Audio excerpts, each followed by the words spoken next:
de la Facultad de Ciencias de Administración, de los posgrados, de las diferentes pensamientos del tema de toda la transformación e investigación que se ha dado en la facultad desde el pensamiento crítico. Esta línea del pensamiento crítico permite tener otra posición, otra perspectiva en el tema de qué es el COVID-19, entendiendo que el COVID-19, tomado como una pandemia mundial, implica unas decisiones de los gobiernos de turno, y en esa razón la primera decisión que se debate en este foro virtual es el derecho a la vida. La diferencia entre el desarrollo y el crecimiento económico, quién debe prevalecer, los retos en cuanto a que deben existir nuevos desarrollos alternativos y cuáles son los retos de las universidades latinoamericanas frente a esta pandemia del COVID-19.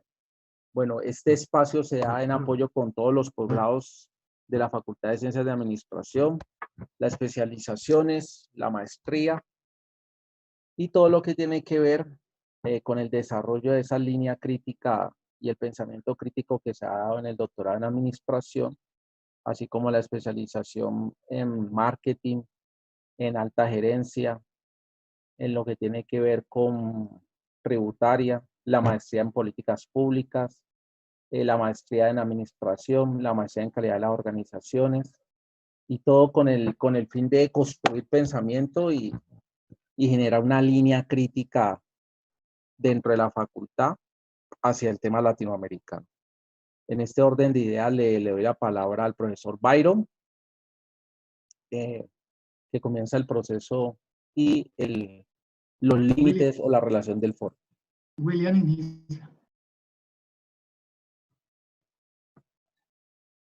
Bueno, entonces, en este orden de ideas le doy la palabra al profesor Byron, que comienza el proceso y los límites o la relación del foro. William inicia. Hola, bueno, buenas tardes a todos y todas. Les agradecemos a... Entonces, en este orden de ideas le doy la palabra al profesor Byron, que comienza el proceso y los límites o la relación del foro. William inicia. Hola, bueno, buenas tardes a todos y todas. Les agradecemos a... Entonces, en este orden de ideas le doy la... Puedes hablar, William.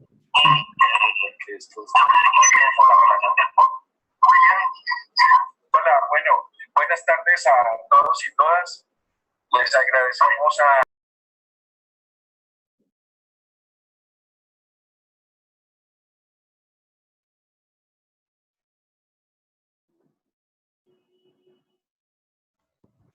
Bueno, mientras el profesor William hace ahí unos ajustes técnicos, hay unos 5 grandes bloques en relación al tema de los retos de Latinoamérica, que tiene que ver con el núcleo central de la discusión del derecho a la vida. Hay un segundo gran bloque que tiene que ver con la relación del desarrollo versus el crecimiento económico. Hay un tercer bloque que es el tema de los desarrollos alternativos y cómo las universidades enfrentan nuevos retos frente al tema de los estudiantes y el tema del derecho a la vida. Cuando uno aborda esto en un foro virtual para Latinoamérica, entiende de que frente al COVID-19 se ha generado unas medidas en relación a los gobiernos del turno. Y esto ha generado una precisión entre el tema de que si existe un tema de racionalidad limitada con información asimétrica, o simplemente se aplican modelos clásicos como el de Kindo, que habla de la agenda pública. Pero más allá de esos modelos clásicos y de esas medidas clásicas en relación con el tema económico, o con el posible aplanamiento de una curva, o con la relación de mitigar una curva frente a unos sistemas de salud que no responden al proceso de los contagios y a los procesos de todo lo que implica el COVID-19, también debe existir una postura crítica ¿sí? Y una relación crítica que debe rescatar la importancia de lo humano dentro de las organizaciones y la importancia de lo humano en la toma de decisiones de lo público. En relación a esto, el profesor William Rojas, profesor Byron Otálvaro, profesor Jorge Manuel Gil y la profesora María Ceci y la profesora Yamea Adriana traen unos planteamientos en esa discusión, en esa línea crítica para la relación de la gerencia pública, la toma de decisiones y las organizaciones. Profesor Byron. Ya está listo el profesor William para hacer la introducción. Bueno. Vale. Entonces, buenas tardes a todos y todas. Quiero empezar agradeciéndole a todas las personas que operativamente nos han ayudado para que este evento sea una realidad. Generalmente el personal administrativo realmente nos colabora mucho para poder llevar a cabo estas actividades académicas. He tenido el honor de coordinar este foro que no tiene otro objetivo distinto que aportar al análisis crítico de las medidas gubernamentales y no gubernamentales en América Latina y en especial en Colombia, Brasil y Argentina. En este espacio nos acompañan profesores y profesoras que, ante todo, se caracterizan por ser seres, como diría Fals Borda, sentipensantes de la realidad de nuestros países. Sabemos que se han hecho múltiples lecturas de las causas y las posibles consecuencias que ha traído y traerá el COVID-19 a la civilización contemporánea. Pero nos hemos atrevido a convocarlas y convocarlos solo porque como profesores universitarios sentimos que nos asiste el intentar analizar nuestro presente, más allá de los intereses económicos y políticos que han deslegitimado el sostenimiento de instituciones y organizaciones promotoras del bienestar y el cuidado, tanto de nuestra sociedad como de la naturaleza. Tal y como lo referencia Ignacio Ramonet, se conocieron varios informes de agencias internacionales, especialmente norteamericanas, que previeron la emergencia de una pandemia y el desastre humano-social que de ella se derivaría. No hay que ocultarlo, el desastre social de hoy ha podido ser evitado. No hay duda que desde Europa y Estados Unidos se ignoró las advertencias científicas que previeron el riesgo de un sistema de producción ultraliberal que atenta contra la idea de humanidad que sembró la gran utopía moral de los últimos siglos. Pensar críticamente es el principal recurso que tenemos los académicos para cuestionar los modelos de gestión público-privada que promueven un pseudoexitismo managerial, extractivista e inhumano. Sin duda, la actual pandemia ha evidenciado no solo la erosión de los derechos de protección y cuidado humano modernos, sino también la falacia de la ideología económica del ultramercado. Organización empresarial que no tiene músculo financiero para enfrentar el mercado debe perecer. A propósito de las demandas que grandes empresas le están haciendo en la actualidad a los estados, creemos que la misión del pensamiento universitario clásico debe potenciarnos a desnudar las prácticas voraces que han fragilizado la vida digna y la riqueza latinoamericana. Reconocer la identidad de nuestros territorios y nuestras identidades nos obliga a buscar idearios e instrumentos dignos para enfrentar la exclusión y la discriminación de millones de personas en nuestra América. Agradecemos a la Universidad del Valle y en especial a la Facultad de Ciencias de la Administración por abrirnos espacios para divulgar unas miradas que solo buscan apuntalar ideas para el desarrollo, no solo de nuestros departamentos y nuestro país, sino de nuestra América.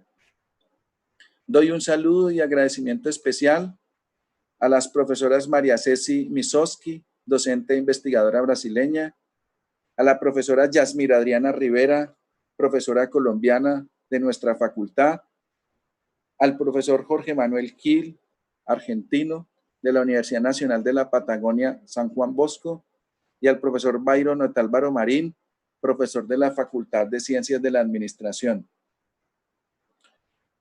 Como lo comentamos al inicio, la dinámica que vamos a seguir es la siguiente. Tenemos 3 bloques, ¿cierto? Donde cada uno de los participantes responderá en un tiempo que hemos acordado, y después tendremos un espacio para las preguntas. No está de más decirle a todas las personas que han aceptado nuestra convocatoria que estamos eternamente agradecidos y honrados con su presencia. Entonces, vamos a iniciar con las preguntas para todos los participantes, y como acordamos, inicia la profesora María Ceci. ¿Cómo observan ustedes que en sus países se ha abordado el fenómeno del COVID-19 en términos del cuidado humano, del cuidado de la vida, perdón?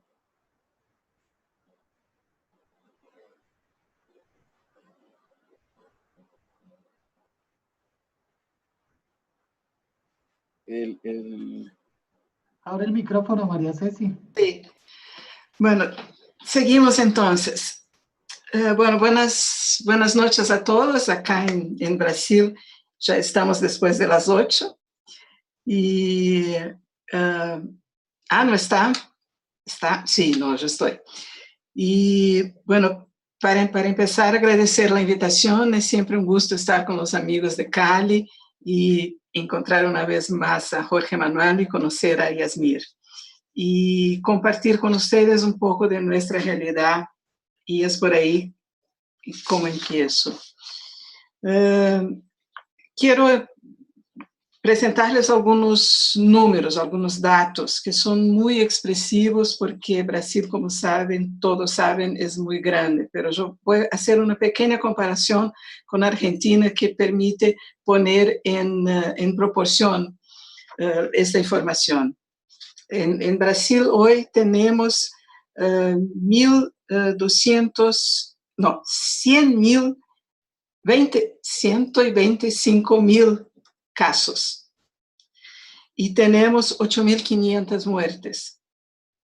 Y las universidades involucradas en una investigación epidemiológica nos indican que esta es la punta del iceberg y que tenemos entre 10 a 12 veces más casos que los notificados.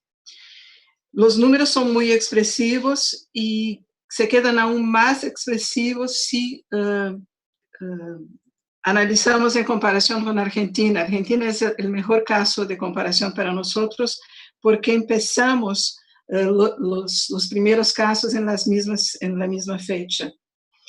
Y si hacemos los cálculos, somos en términos de población 6 veces, tenemos 6 veces más población que Argentina. Si comparamos los datos, aún reconociendo que hay subnotificaciones, tendríamos que, si multiplicamos las muertes en Argentina por 6, tendríamos 1.800.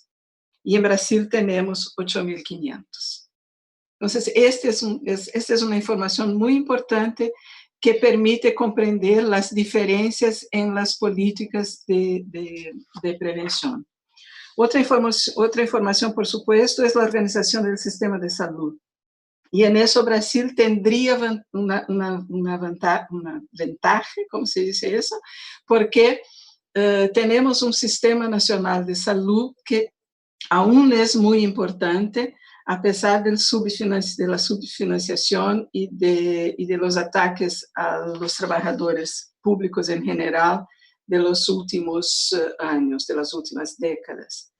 Pero el Sistema Único de Salud aún tiene una cobertura universal, sin cualquier tipo de pago, la salud como un derecho de Estado, y una cobertura de 100 millones de personas.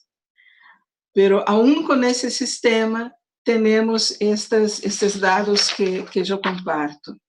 y grandes inequidades entre las regiones. Los estados del norte y del nordeste son los más afectados. El estado de Amazonas tiene un coeficiente de mortalidad de más de 13 por 100.000 y Brasil tiene un coeficiente de mortalidad de 3.3 por 100.000. Y el estado donde yo vivo, por ejemplo, tiene un coeficiente de mortalidad de 0.6, ¿no? O sea, la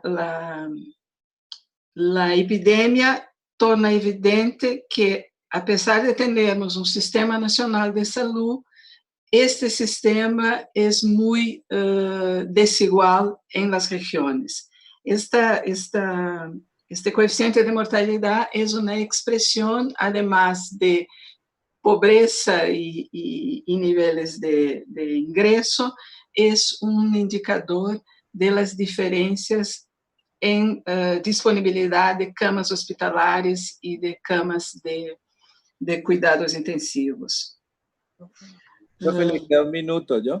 No, es impresionante, yo no hablé ni un tercio de lo que quería hablar. Y eso todo ocurre en un contexto en que tenemos un presidente de la República que es un negacionista, o sea, que niega la ciencia y que niega hasta hoy la importancia de la epidemia y que siempre trató eso como si fuera una gripecita, ¿no? Esas son sus palabras. Cuando le preguntaron, cuando ya teníamos 7.000 muertos, y señor presidente, los 7.000 muertos, él contestó, ¿y qué? No puedo hacer milagros, ¿no?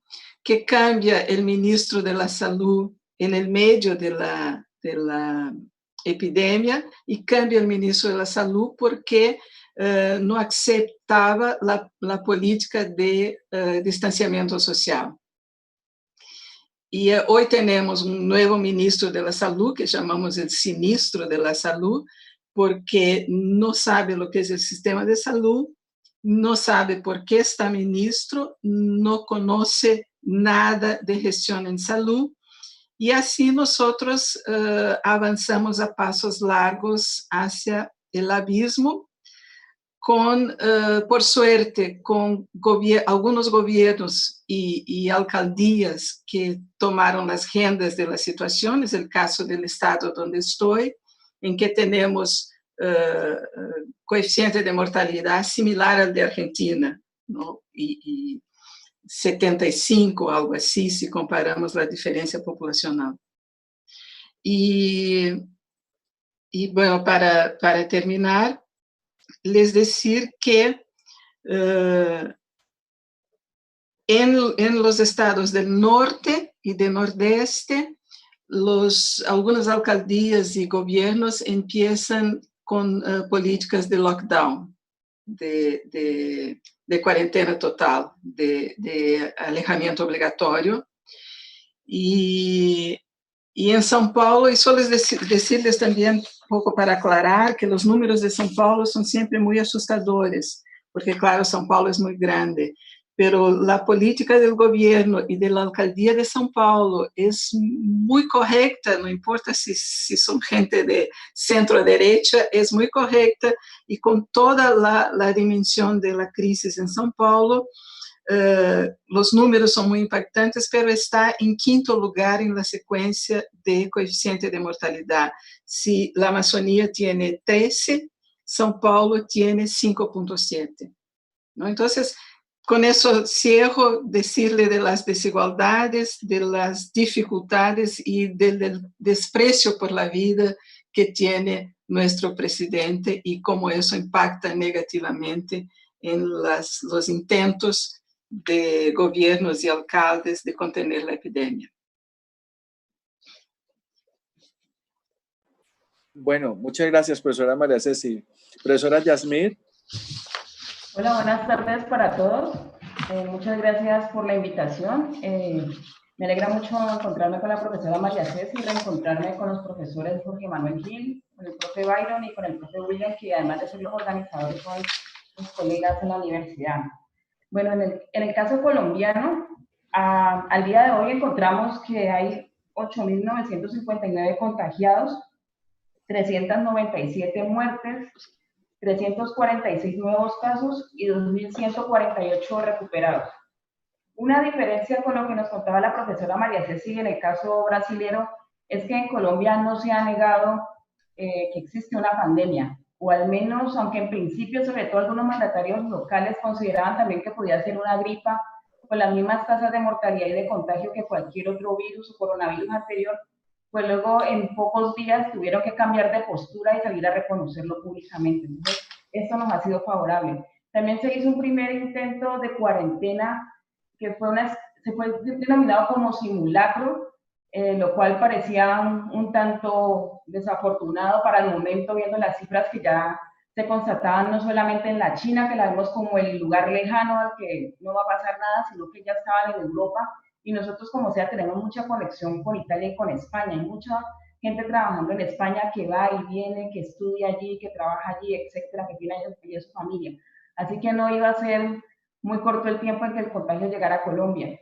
Por otra parte, también nos encontramos que en los discursos de los mandatarios, yo, por ejemplo, vengo revisando que las palabras solidaridad, compromiso y disciplina aparecen muy frecuentemente. Pero entonces, y no es que esté mal el comprometernos, el ser solidarios y disciplinados, sino que de algún modo los mandatarios, tanto locales como nacionales, no se representan a sí mismos como miembros de un Estado, como representantes de un Estado garantista, sino que en su lugar nos ofrecen una imagen de que ellos están haciendo todo con la mejor intención y están haciendo su mejor esfuerzo y que tienen todo el deseo de colaborar y que tienen la mejor voluntad, y no que sean sus obligaciones, sino que como miembros, como representantes del Estado tengan el compromiso de hacerlo. Mientras tanto, entonces, ese cuidado de la vida nos está siendo asignados a los individuos, ni siquiera al colectivo, sino que de manera individual se nos responsabiliza por el seguimiento o no de las medidas de la cuarentena. Por ejemplo, en el discurso del 24 de marzo del presidente Iván Duque, encuentro que él, por ejemplo, nos dice que va a enviar ayudas como si, digamos, el cumplimiento de estas obligaciones se surtiera con ayudar y colaborar y no con cumplir los compromisos, con el pacto, digamos, que tiene con la ciudadanía. Entonces, de antemano también le estaba agradeciendo a los médicos y a las enfermeras por dar su vida, que en el momento teníamos una cifra como cercana a los 400 casos al iniciar la cuarentena obligatoria, pero él ya estaba hablando de que las enfermeras y los médicos tendrían que dar su vida y que les agradeceríamos por eso. Y mientras tanto también a los campesinos y a las personas que trabajan en distintas etapas de la cadena de distribución y abastecimiento de los alimentos, los tildaba como héroes que trabajan para que en nuestras casas y en nuestras neveras no falte el alimento. Entonces, por supuesto, no hay que desconocer que en principio nadie estaba preparado para gobernar una ciudad, que muchos de nosotros pudimos haber sido incrédulos incluso ante la voracidad del contagio, ante su velocidad, ante su letalidad.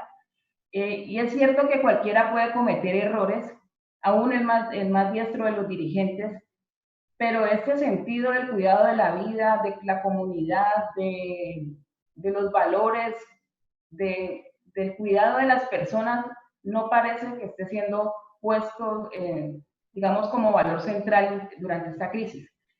Diría entonces también que en estos momentos la frase ya acostumbrada neoliberal de que el pobre es pobre porque quiere, ahora la hemos extendido a otras del tipo: quien se contagia del coronavirus lo hace porque es irresponsable, porque es indisciplinado, en últimas porque quiere.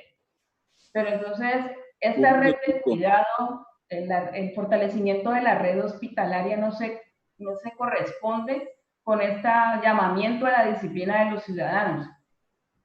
Por tanto, entonces a nosotros se nos pone la presión y el peso de cuidarnos, y es nuestra responsabilidad si nos contagiamos y si terminamos colapsando el catastrófico sistema de salud que ya teníamos sin el COVID. O sea, no hacía falta que llegara el COVID para saber que nosotros tenemos que pasar semanas y meses enteros esperando una cita de un médico general, y qué decir de un especialista, y que mucha gente se muere en la puerta de cualquier cosa.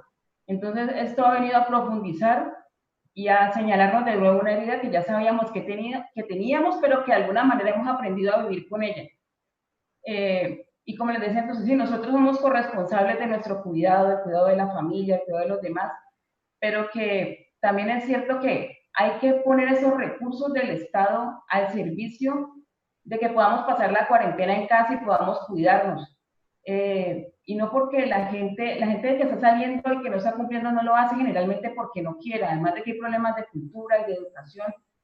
La cuarentena en algunos casos no se ha guardado porque la gente tiene que salir a ganarse la vida, porque vive de lo que hace en el día. Entonces, ese cuidado de la vida por parte del gobierno no se ha tomado como un pilar, sino que nos han puesto el cuidado a nuestro propio cargo de nuevo y el Estado le corresponde vigilarnos y sacar el rejo si nos portamos mal. Entonces, para finalizar este punto, creo que finalmente si nos contagiamos y requerimos eventualmente de esta red hospitalaria que ya era ineficiente y que probablemente en breve va a estar colapsada, va a ser entonces producto de nuestra indisciplina y no de un sistema perverso que ha privilegiado el mercado por encima de la salud, del cuidado de las personas y del cuidado de la vida.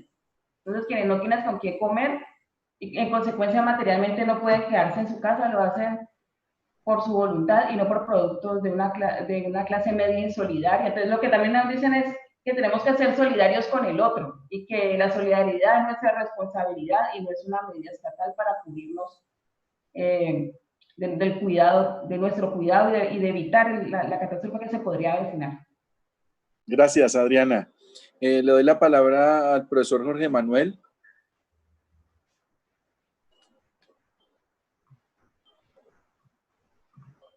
El micrófono, profe. Ante todo, muy buenas noches a todos y todas. Un gusto estar nuevamente con María Ceci, con Yasmir, reconocerlo nuevamente a Byron y, por supuesto, al inefable William. Un abrazo para todos y todas. Yo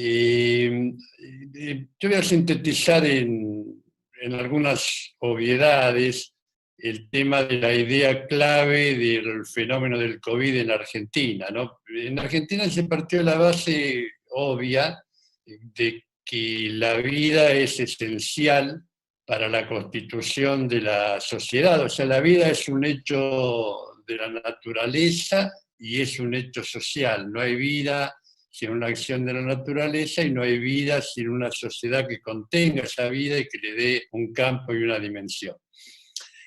En ese marco, el presidente de Argentina, que asumió en diciembre, hacia fines de diciembre pasado, dejando atrás un periodo de gobernanza neoliberal a ultranza, estableció la prevalencia del cuidado de la vida por sobre la crematística de la economía. Esta fue toda una definición no solamente humanista, sino conceptual respecto de lo que es fundante para una sociedad.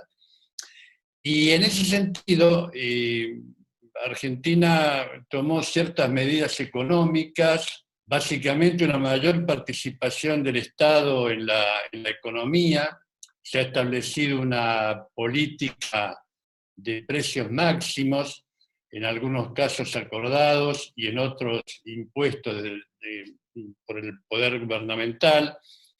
Se han habilitado también ciertos espacios de reducción de la carga tributaria.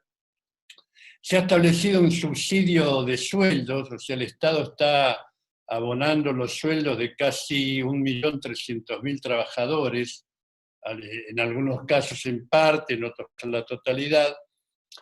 Y se está atendiendo las necesidades de trabajadores informales y de monotributistas, trabajadores por cuenta propia, con una ayuda mensual básica del orden de lo que podrían ser alrededor de $180 mensuales.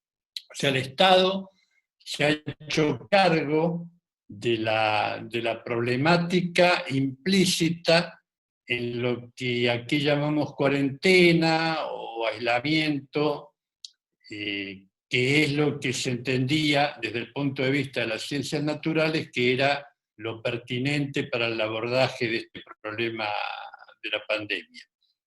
Y reitero acá la importancia de un presidente que entiende que la solución del problema es articular las ciencias naturales con las ciencias sociales desde la política. O sea, la política actuando como un elemento que combine las esencias científicas de la propagación de un virus con las consecuencias o externalidades económicas que esto trae, a partir de que la salud prevalece sobre la estructura económica y que la política es la que debe condicionar, organizar y orientar el desarrollo de este trípode.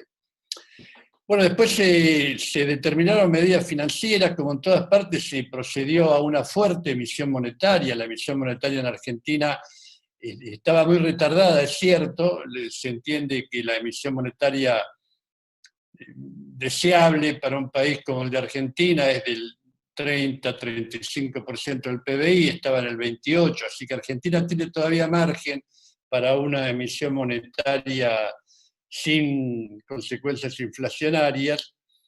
Y otra medida financiera importante del gobierno ha sido determinar préstamos a tasa cero, o sea, préstamos que tienen periodo de gracia para su reintegro y que no tienen interés.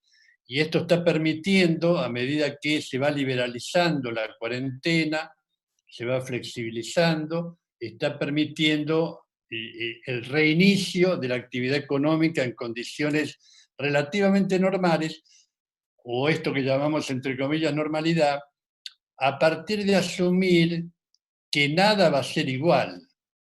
Nada va a ser igual porque el giro económico va a implicar un retroceso de las concepciones de mercado a favor de un avance de la reglamentación gubernamental. Bueno, y existieron medidas también sociales, como el aislamiento, digamos, en la mayoría de los países, restricciones muy fuertes a la movilidad del transporte público, en fin, uso de barbijos, y el distanciamiento social, que fueron medidas sociales que en estos momentos se están flexibilizando. Y en definitiva, el gobierno tomó una posición de cuidar la vida frente a una estructura económica que está pausada, que está en pausa. Lo hace a partir de una política consensuada y hasta ahora los resultados han sido relativamente buenos, como lo explicaba María Ceci en su disertación.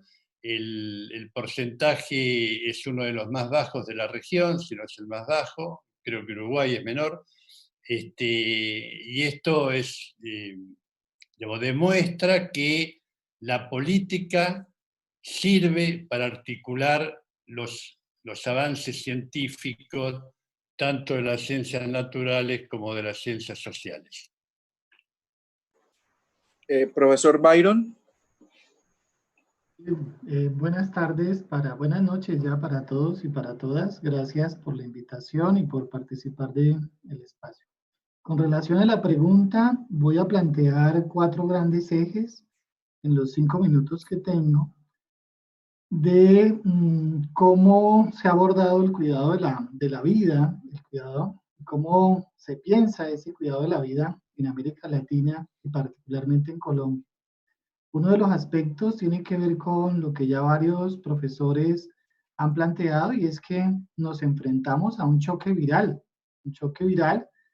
que irrumpe la organización social y productiva tradicional y convencional que nosotros veníamos construyendo en nuestros países, pero que además ese choque viral evidencia o desnuda las desigualdades y todos los fenómenos de exclusión social que nosotros veníamos teniendo en América Latina y particularmente en Colombia.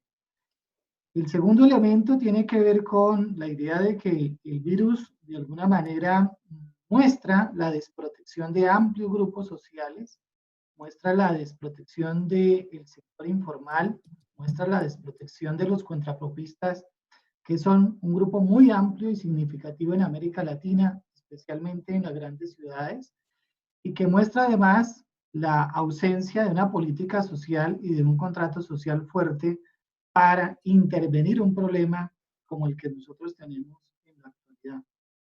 El otro elemento que me parece supremamente importante es cómo desde las políticas que nosotros hemos venido construyendo, desde los sistemas de bienestar que hemos venido construyendo, podemos de alguna manera garantizar nuevos modelos de bienestar o garantizar una alternativa de bienestar material y subjetiva. Lo que nosotros hemos venido construyendo, particularmente en Colombia, son políticas duales, basadas en la retórica de los derechos, basadas en la idea de el vacío que ha dejado, digamos, la mercantilización de amplios bienes y servicios para la ciudadanía. Hoy sabemos, por ejemplo, que muchas familias en Colombia y particularmente en Cali no tienen cómo pagar los servicios públicos, no tienen cómo pagar digamos, el mercado, y porque además de eso viven del día a día. No hay una política de seguridad y soberanía alimentaria que permita enfrentar este flagelo que para todos es notable hoy. Un elemento que queda al desnudo es que un bien público meritorio como el bien de la salud, pues hoy queda en evidencia que es un bien mercantilizado, excluyente, inapropiado para muchos en las condiciones en las que estamos. Y queda claro, como lo decía María Ceci, Jorge Manuel y Yasmín, que hay un problema de fondo y es la universalización del derecho a la salud y la capacidad que tienen los estados para enfrentar estos nuevos desafíos. Otro elemento que me parece supremamente sugerente y sobre el cual tendríamos que trabajar hacia el futuro es las medidas de seguridad y justicia que se han venido aplicando a partir de las restricciones individuales con relación a la idea que planteaba ahora Yasmín, y es que el problema ahora ya no es un problema del Estado en tanto que las cuarentenas van a terminar. El problema ahora va a ser un asunto de cuidado personal y de protección individual, en tanto que de alguna manera esto lo que nos pone de frente es que hay un vacío del Estado frente a la protección y la garantía de los derechos de los sujetos, pero además hay un vacío en el entendimiento, que María Ceci lo planteaba claramente, y es en el entendimiento de que es necesario construir una política de salud pública que garantice dos cosas que son esenciales. Uno, los derechos de los sujetos, y dos, que la salud pública no sea un bien que se trance en el mercado. Lo que estamos viendo ahora es, digamos, una gran confrontación de este choque viral con estas medidas que se han tomado en la actualidad. A pesar de que, digamos, el país ha avanzado significativamente, un poco lo planteaba la profesora Yasmín, Colombia ha avanzado mucho más en el papel de los gobiernos locales. Ahí hay un trabajo por hacer hacia el futuro y es desarrollo local. El desarrollo local como alternativa para enfrentar estas iniciativas es el futuro. El papel de los gobiernos regionales y la dificultad que tiene el gobierno nacional para, de alguna manera, resolverle al conjunto del país los problemas que enfrenta con el choque viral. Muchas gracias. Ok, entonces ahora vamos a la segunda sesión, digamos que está compuesta por 3 preguntas, que cada uno de ustedes va a tener 10 minutos. La segunda pregunta es, ¿cuáles son los principales problemas que ustedes creen que el COVID-19 ha expuesto con respecto al modelo de desarrollo que impera en la actualidad? ¿Cómo creen que el COVID-19 viabiliza posibilidades reales de desarrollo alternativo para América Latina? Y como tercera pregunta, ¿cómo creen ustedes que la sociedad vaya a reaccionar ante las lógicas sociales de corto y mediano plazo que se derivan del fenómeno pandémico? Le doy la palabra a la profesora María Ceci. Muchas gracias. Bueno, ahora yo pienso hacer una presentación más organizada porque tengo un texto, ¿no? Vamos a ver cómo me sale. Entonces, para empezar, yo quiero definir cómo utilizo el término desarrollo, ¿no? Yo aquellos que me conocen saben que yo trabajo desde una epistemología marxista, una ontología marxista, y por lo tanto yo hablo el lenguaje del marxismo, ¿no? Y el contenido, espero. Entonces, cuando yo hablo de desarrollo, yo me refiero al desarrollo de las fuerzas productivas en la totalidad del sistema del capital, claro que con sus expresiones concretas en las distintas formaciones económico-sociales. Hay una lógica de acumulación que es inherente al sistema y que se evidencia de manera contradictoria y desigual en los territorios nacionales, en las regiones y también en las comunidades. Y esta lógica implica una tasa de crecimiento compuesto que antes de la pandemia era de 2 a 4% anual. Por supuesto que conocemos las consecuencias de las tasas de crecimiento compuesto desde el punto de vista de la explotación del trabajo y de la naturaleza. Con eso, quiero referirme que las vertientes del desarrollismo y del postdesarrollismo, con sus énfasis en las alternativas, del postdesarrollo con su énfasis en las alternativas locales, que ambos evitan abordar el tema del sistema en que vivimos, que es, evitan abordar el fundamento del sistema en que vivimos, que es el constante desarrollo de las fuerzas productivas hasta el punto que necesita destrucción para volver a acumular. En estos ciclos de crecimiento y recesión, con periodos cada vez más largos de destrucción, las formas sociales, políticas y jurídicas, así como las formas de conciencia social de cada época, también sufren impactos destructivos. Con eso quiero remarcar que la pandemia no es el origen de una crisis. La pandemia ocurre en un ciclo de crisis que viene desde la década de los 70. Es tentador considerar la pandemia como una prueba tangible de los límites del crecimiento y como un reconocimiento necesario para que cambiemos nuestros modos insostenibles de vida. Pero la historia registra todo tipo de epidemias horribles en su curso y ellas no causaron cambios de época ni el derrumbe del capitalismo. Por supuesto que la velocidad y dimensión del contagio es acelerada por los flujos en una economía globalizada, por la aniquilación del espacio a través del tiempo, en las palabras de David Harvey, por la expansión de la agricultura y creación de animales para el consumo humano de manera industrializada, y por décadas de austeridad fiscal y ajustes en los presupuestos públicos, incluso en salud. Y por el negacionismo de la ciencia, que tiene su marco en el no reconocimiento del calentamiento global. Lo que la pandemia hace de manera muy fuerte, como yo mencioné, no es crear una crisis, es tornar las contradicciones del sistema del capital evidentes.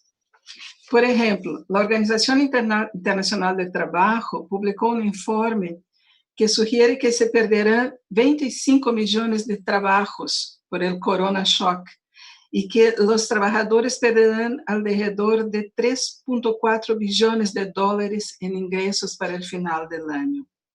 La situación se podría poner peor, ya que las empresas y las corporaciones están aprovechando la pandemia para reestructurar sus operaciones para ser más eficientes con menos empleados. Además, los gobiernos de los países centrales y los organismos internacionales reunieron enormes cantidades de fondos de emergencia. El dinero se acumuló en el Fondo Central de Respuesta y Emergencia de las Naciones Unidas, 15 millones de dólares, el Banco Mundial, 12 millones, el Fondo Monetario Internacional, 1 billón de dólares. Y los bancos centrales de los países centrales abrieron nuevas facilidades para prestar dinero a empresas e instituciones financieras. Con eso, de alguna manera, empiezo a contestar sobre si el mundo después de la pandemia será muy distinto de este mundo en que estamos. Además, yo quiero mencionar específicamente el tema del trabajo en relación con la tecnología. La concentración de dinero en el sector de tecnología es una cuestión en la cual tenemos que poner atención. Especialmente en términos de las empresas high-tech, y nosotros de la administración trabajamos y enseñamos, y nuestros estudiantes hacen sus tesis con el tema de la cuarta revolución industrial. Pues es de la cuarta revolución industrial de que hablo, ¿no? La burbuja especulativa centrada en las empresas high-tech, que además permite el control de los datos, que a su vez utilizan para controlar las personas, es un tema muy relevante, ya era y será aún más. El crecimiento exponencial del capitalismo de plataformas y la recolección y análisis de Big Data produce nuevas lógicas de consumismo y canaliza las necesidades de quienes consumen, produce nuevas formas de subjetividad e interviene incluso en la producción de identidades políticas.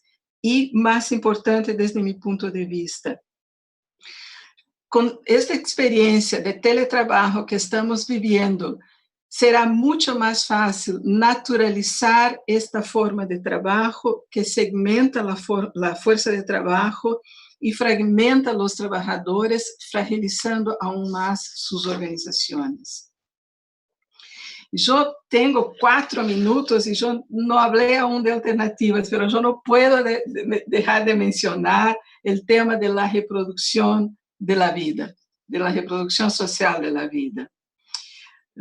Menciono este tema porque él tiene directa relación con el sector del cuidado, que renova la vida humana como una parte esencial de la vida social y de la economía, y que tiene en su centralidad la división sexual del trabajo.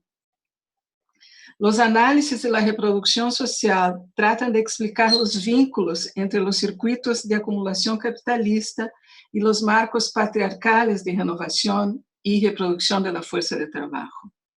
La compensación para quienes realizan el trabajo de reproducción social, en su mayoría mujeres, rara vez está disponible, a menos que el trabajo sea en sí mismo una mercancía.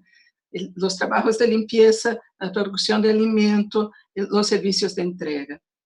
La reproducción de la clase trabajadora es una condición vital para la producción capitalista, pero quienes reproducen a la clase trabajadora no son compensadas en la forma mercantil monetaria.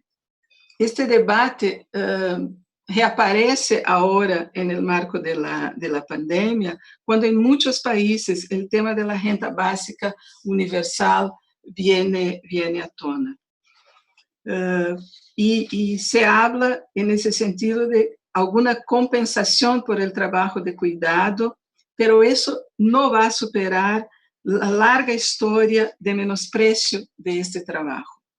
Para superarlo se requiere una fuerte lucha antipatriarcal para romper con la idea, con este marco de la división social del trabajo. Bueno, yo tengo 2 minutos para hablar de las alternativas y yo voy a robar unos 2 más. El intento muy rápido que yo hice fue para poder argumentar de que yo no pienso en términos de modelo. Yo no creo que tenemos un modelo que se pueda cambiar por deseo o voluntad de alternativas, pero una totalidad construida por el ser social y que, por lo tanto, solo puede ser reemplazada en el proceso histórico de concientización y de luchas para confrontar los fundamentos que generan las contradicciones en que vivimos y para destruir estos fundamentos. Con eso, yo no quiero menospreciar y poner menos énfasis en los espacios, las organizaciones territoriales de lucha, en la construcción cotidiana de formas de vida en relación con la naturaleza, o de formas de vida en la relación con la naturaleza y basadas en culturas ancestrales. y mucho menos de luchas que aún sin expresarse en términos anticapitalistas, lo hacen, como son las luchas contra la minería, las luchas en defensa del agua. Por lo tanto, yo quiero terminar, 10 minutos se fueron, yo quiero terminar remarcando el valor de estas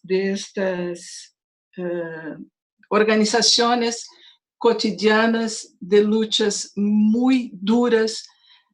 Nosotros sabemos en Colombia, esto es impresionante, pero también en Argentina y también en Brasil, lo que se pasa con los liderazgos cuando confrontan las corporaciones transnacionales, sea en el tema de minería, sea en el extractivismo agrícola de las grandes monoculturas de soya y las fumigaciones.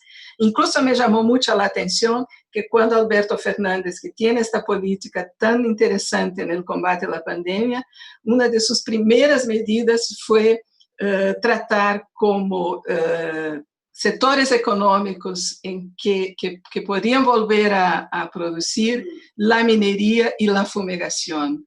Esto me impresionó mucho y esto es el problema que nosotros tenemos que enfrentar también con estos gobiernos que son, por supuesto, contradictorios y están inmersos en el desarrollo desigual del capitalismo de que yo hablaba en el principio. Entonces, yo quería poder hablar un poco más de cómo yo veo esta articulación de luchas que nosotros hacemos constantemente en nuestros territorios y que si no las articulamos y si no ponemos énfasis en su significado con relación a la totalidad del sistema en que vivimos, el riesgo de que ellas se queden en estos espacios restrictos de organización, que por supuesto son valiosos, pero necesitamos de más. Gracias. Muchas gracias, profesora. Le doy la palabra a la profesora Yasmir.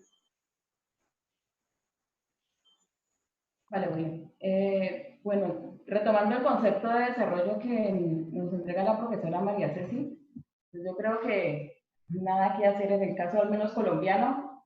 Desarrollo no es equiparable, creo yo, a sostenibilidad, a cuidado de la naturaleza, a cuidado de la vida. Desarrollo es equivalente a crecimiento económico, diría yo, incluso solo financiero, o principalmente financiero.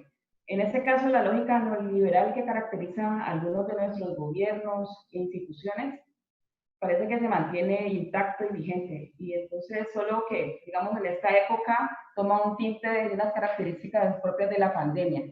Pero para explicarlo con un ejemplo, la cuarentena, que de una forma muy simplificada puede catalogarse como una estrategia para ganar tiempo, pues tiene sentido en la medida en que se emplee para poner a la población a salvo del virus, mientras se prepara el sistema y la red hospitalaria para responder ante las posibles necesidades que se puedan venir a futuro, al menos mientras alcanzamos el pico de contagio, lo que los expertos denominan como la comunidad de rebaño. Sin embargo, al revisar algunas cifras encontramos que los hospitales no se están poniendo a punto, no al menos con la velocidad que se esperaría. Y esto significa que deben haber por lo menos un número aceptable de camas de cuidados intensivos, que se deberían estar comprando, fabricando ventiladores y respiradores, trabajando en comprar o producir nuevas, pues tener más disponibles pruebas de detección, porque el número de pruebas que se están haciendo por millón de habitantes podría decirse que es ridículo. En cierto, digamos que América Latina no tenía la experiencia de una pandemia parecida a esta, mientras Taiwán, Corea del Sur ya habían pasado por el SARS y por el MERS en años pasados. Eso podría, digamos, justificar de alguna manera en que no tengamos la misma velocidad de reacción y la misma experiencia que estos otros países. Pero también esto nos dice que no tenemos ni un mínimo decente de recursos puestos al servicio del tema de la salud, de lo que estamos discutiendo pues todo este rato, de que la ideología de mercado es la que se impone y pone a la salud entre las mercancías que se deben y se pueden vender, que se pueden y se deben vender y que además tienen que ser rentables. En otros países como España, donde a partir de la crisis financiera de 2008 se justificaron los recortes presupuestales, digamos, eso explica en buena parte el por qué también España no pudo responder a la crisis. Y esta, que es una medida transitoria, se termina convirtiendo en una política de Estado, en una política pública, aunque tal vez no lo digan de esa manera, no nos lo digan de esa manera, no lo reconozcan. Esas medidas transitorias para salvar la economía no es compensada luego de que la economía se recupera y sale a flote. Luego, los sectores sociales que han salido a rescatar a los bancos y a las grandes corporaciones no reciben una compensación en un caso como este. En Colombia, por ejemplo, y tal vez pueda decirse que también en Latinoamérica, incluso a nivel global, en un momento de emergencia sanitaria como este, los primeros en ser rescatados de nuevo son los bancos, los gigantes económicos. Se está pensando en qué calificación vamos a recibir por parte de Standard & Poor's, sobre cuáles van a ser nuestros niveles de crecimiento. Ya sabemos pues que crecimiento significa simplemente las cifras del PIB y otras que se homologan como crecimiento, pero no se está pensando primero en rescatar a la gente, en rescatar a los microempresarios, esa microestructura, esa microeconomía, ese tejido empresarial del que dependen muchos para sobrevivir.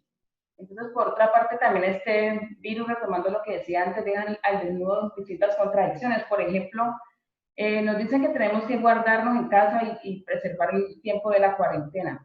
Pero hay mucha gente que no tiene un lugar de habitación, que no tiene dónde pasar siquiera la noche, o que tiene que compartir el lugar donde duerme con su familia y con otras familias, o que viven lo que en Colombia se denominan pagadiarios, que significa que se pagan unos entre 3 y 8 dólares diarios para poder pasar la noche.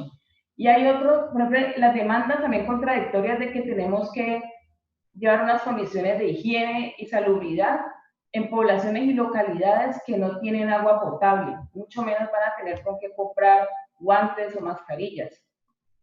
La obligación también de permanecer en casa cuando las personas piden que les dejen ocupar transitoriamente al menos un territorio para pasar este tiempo, y ni siquiera de manera transitoria se les permite, y al contrario se les está sacando por la fuerza a través de lo que en Colombia es el escuadrón antidisturbios o SMAT.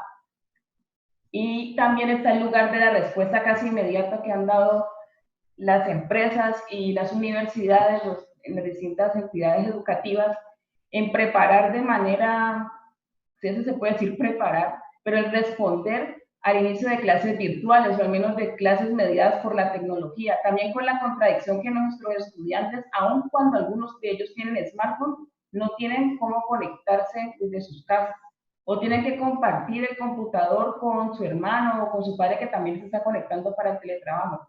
También retomo lo que decía la profesora María Ceci sobre las consecuencias que esto puede traer, lo que puede significar el adaptarnos al teletrabajo y también a las clases virtuales. Esta virtualidad puede significar que vamos a disminuir los costos corporativos y a asumirlos nosotros. Habrán algunos que nos ahorremos, como en principio el de transporte, pero yo creo que esta experiencia también le sirve a las corporaciones para pensar en un modelo virtual en el que muchas de las tareas que hacemos hoy desde un lugar de trabajo se lleven a nuestra casa, con las implicaciones que eso tiene, con los costos económicos, sociales y emocionales que está teniendo el trabajar desde la casa. Boaventura de Sousa dice que las crisis tienen dos objetivos. Una de ellas es legitimar el desequilibrio entre ricos y pobres, la cada vez más escandalosa concentración de la riqueza, y por el otro lado boicotear las causas o las medidas efectivas para prevenir la catástrofe ecológica. Y la pandemia solo agrava esta situación de crisis a la que estamos siendo sometidos en los últimos años. Dice, principalmente a partir de la caída del muro de Berlín se han creado nuevas crisis que ya no tienen causa, sino que son la causa de ciertas medidas económicas y corporativistas que se están tomando y que implican unos peligros específicos para la vida, porque justifican la transferencia de los recursos, la materialización o el trato de la salud como una mercancía, como lo hemos estado diciendo antes.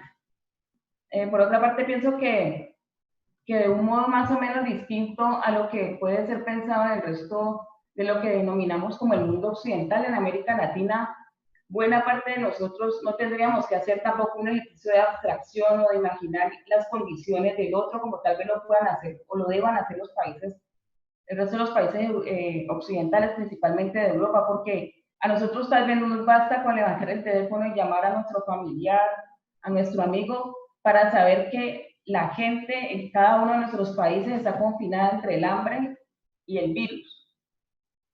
Y seguramente también si nos asomamos a la ventana, veamos que el vecino también lo está pasando mal, que en los barrios cercanos a los nuestros la gente no tiene con qué comer y a algunos seguramente les bastará con asomarse a su propia cocina para saber que les quedan pocos días manteniéndose, digamos, en la cuarentena, aún bajo las condiciones de flexibilización que hay hoy, que muchas de ellas no están en pro de buscar ni el desarrollo del que hablamos antes, desarrollo sostenible, sino de preocuparse por las cifras económicas que habrán al final del año, por la caída y por las pérdidas de estas grandes empresas, por las pérdidas que van a tener los bancos, y no por las pérdidas que está teniendo la gente, mucho menos de la pérdida de la vida. Flexibilizar en Colombia sectores como el automotriz en ese momento creo yo no tiene sentido. ¿Qué personas pueden pensar ahora en comprar vehículos? Y algunos otros sectores que tampoco tienen mayor sentido. Lo básico ahora es mantener las condiciones de distribución de los alimentos, de los medicamentos, del sector de la salud. Por estos días, además, creo yo también sobre el tema del desarrollo, del control, no han faltado los análisis de algunos intelectuales y académicos reconocidos. Por ejemplo, Byung-Chul Han nos dice en un artículo que escribe, creo, a inicios de marzo, hace como una descripción, digamos, halagadora, pienso yo halagadora, sobre el alcance que tiene el Big Data y la minería de datos, del uso de drones, de las cámaras que permiten el reconocimiento facial para controlar a la población.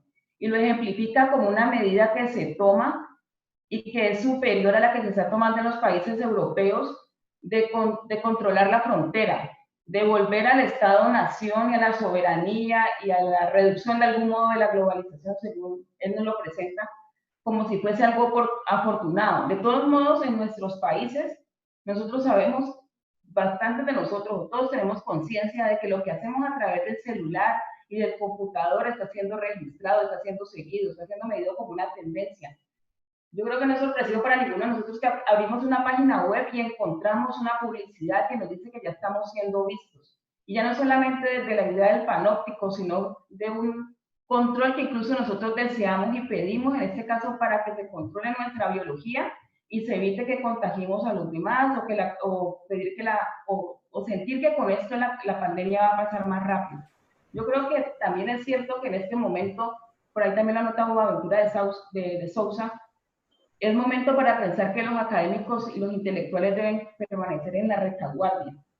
Y esto lo dice porque en principio todos esos intelectuales han salido, por ejemplo, a negar la pandemia, a negar las consecuencias que esto pueda tener y a pensar que la libertad que buscamos de salir está por encima del pensamiento colectivo, en últimas. Y de alguna manera estas miradas se ponen del lado del neoliberalismo que nos entrega una idea de libertad, pero de libertad de mercado, de libertad, no nos digamos mentiras, no están pensando en nuestras necesidades básicas, están pensando en que la economía no caiga. Entonces, como ya hemos discutido ampliamente, parece evidente que nuestros gobernantes no tienen entre sus prioridades lo social, que el desarrollo no tiene nada que ver con el cuidado de la vida, al menos no de una manera genuina, solo lo hacen porque además están aprovechando estos momentos para medirse, para salir y mostrarse frente al tablero y entregar cifras, muchas de ellas falsas, pero luego no salen a desdecirse cuando se constata que las ayudas que han entregado no son esas. Lo están utilizando para tomar recursos, en este caso no solamente del coronavirus, sino de la paz. Y, por ejemplo, en el caso colombiano, se están comprando camionetas, sistemas de seguridad, se están pagando encuestas, se está pagando publicidad. Eso significa que el desarrollo en Colombia, al menos, y seguramente en Latinoamérica y el resto del mundo, es el crecimiento económico. Vale, muchas gracias, profesora Adriana. Le damos la palabra al profesor Jorge Manuel. Bueno, gracias. Voy a suscribir el análisis de la necesidad de escribir la pandemia en el ciclo capitalista que nos presentó María Ceci, y también voy a suscribir las palabras de Yaismín respecto de la incidencia del teletrabajo en la nueva estructura post-pandemia. Pero quiero hacer algunas otras observaciones. Yo creo que queda claro que la economía, como hecho transaccional de relaciones interhumanas y con la naturaleza, se presenta como una externalidad de la salud pública. O sea, los sistemas económicos, cualquiera fueren, no funcionan con una salud pública endeble. Y entonces es el problema y el enfoque económico del capitalismo lo que genera los problemas sanitarios. Yo soy de los que cree que la crisis sanitaria se genera por la privatización de la salud individual y pública, por el desmantelamiento de los hospitales públicos, por los bajos sueldos, por la falta de fármacos, por la falta de instrumental, o sea, por la falta de inversión social. Ese es realmente el origen de los trastornos que hoy en día muestra la sociedad de consumo. Y quiero sí destacar esto. La pospandemia nos va a mostrar, entiendo, el fracaso de la lógica de financiarización capitalista. Creo que nos va a volver a una concepción de la economía como actividad real, como producción real de valores, y nos va a alejar de la cuestión vinculada a la moneda y a los capitales llamados intelectuales. Creo que esto demuestra en definitiva el fracaso del sistema. En realidad, cuando uno habla de modelos, los habla dentro de un sistema. Lo prevalente, entiendo, es el sistema social en el cual el modelo operativiza ese sistema social. Entonces, lo que se está mostrando es que la sociedad de consumo es frágil. La sociedad de consumo que ha estratificado consumos suntuarios y ha desarrollado consumos suntuarios por sobre necesidades populares es extremadamente frágil. Y esto, la humanidad va a advertir la necesidad de reformularlo críticamente. Críticamente me refiero desde la propia raíz, desde la propia conformación estructural de la economía. Porque en definitiva la pandemia lo que hizo es revelar la tensión que existe entre el patrón de acumulación financiera, el patrón de acumulación capitalista y la productividad social. La equidad distributiva y la productividad social. Y podríamos resumirlo así, me animo a decir. El mundo financiero sigue trabajando. Mientras nosotros estamos aquí desarrollando esta actividad, el mundo financiero está generando riqueza financiera que se acumula como factor de poder. Mientras que los trabajadores informales están en sus casas, están esperando que el Estado venga en su ayuda y en su soporte para subsistir. Fíjense ustedes, en esta paradoja hay que prestarle atención. El capital financiero no duerme. El capital humano, por poner capital entre comillas, el capital humano, estamos en nuestras casas. Y esto marca una diferencia que pareciera que el sistema, en una vuelta a un neoliberalismo, puede solucionar a través de la artificialidad y de la virtualidad. Respecto de la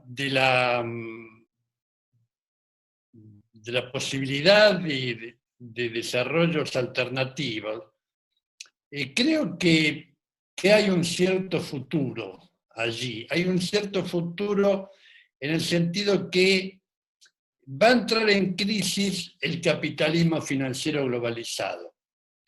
Y de allí podrán surgir formas de postcapitalismo que acentúen las características propias de la propiedad privada, de la acumulación financiera, pero también va a haber espacio para nuevos tipos de organización socioeconómica.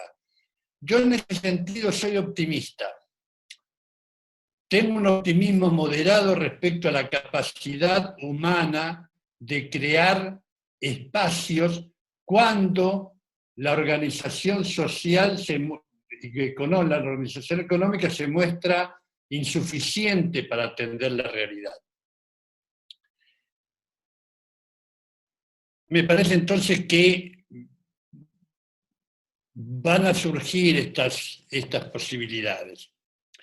Y por último, respecto de las reacciones sociales a las lógicas que derivan del COVID, que formaba parte del grupo de preguntas, yo ahí, digamos, tengo la idea básica de que el asignador social deja de ser el mercado para pasar a ser el Estado. Me da la impresión de que los estados van a ejercer un rol de asignación social mucho más relevante que hasta la actualidad, lo cual encierra el riesgo del fascismo y lo cual implica el desarrollo de esquemas de base autoritaria